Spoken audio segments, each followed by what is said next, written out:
Research has shown that early intervention provides benefits to children with cystic fibrosis, including weight gain and improved breathing. All newborns in Georgia are screened at birth for cystic fibrosis with a simple blood test. In those babies with a positive screen, a sweat test is done to confirm the diagnosis. Early diagnosis of cystic fibrosis is important so that treatment can be started and education and support can be provided before your child shows symptoms.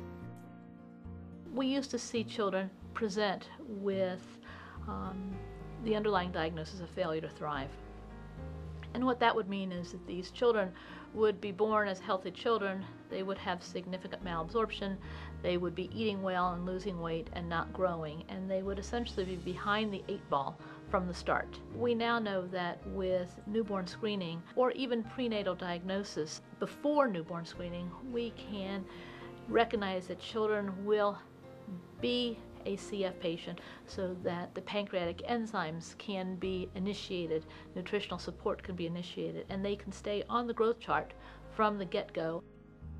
I see new patients with cystic fibrosis. They're basically healthy infants, and we can start our therapies. We can avoid the development of nutritional problems. We can avoid the development of respiratory problems. And as difficult as it is for a young family with a newborn baby to have this new diagnosis, this thing that they just don't expect at all, what we tell them is that, the good news is we can intervene, we can treat, we can prevent problems before they start, and that's the real value of newborn screening.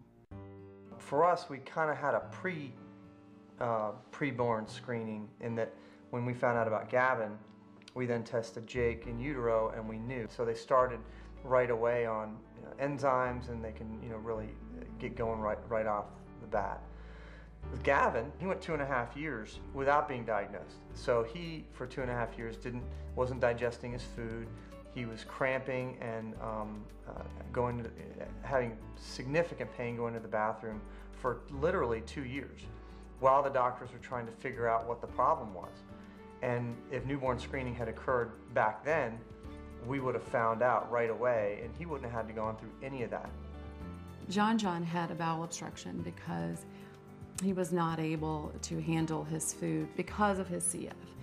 And had he been diagnosed earlier and been on the appropriate medications, we believe that there's a possibility we could have saved him a huge traumatic surgery. And that's why newborn screening is so incredibly important.